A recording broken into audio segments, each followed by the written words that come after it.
Hello, Shalom, and welcome to How to Pronounce and Say in Hebrew.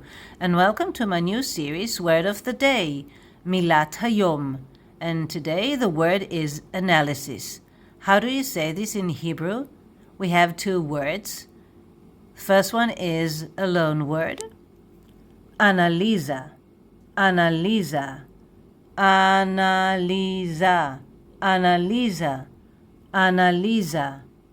And the second one is 100% Hebrew. ניתוח, ניתוח, ניתוח. So analysis, אנליזה, or ניתוח. You better use the Hebrew word, but everybody will understand you.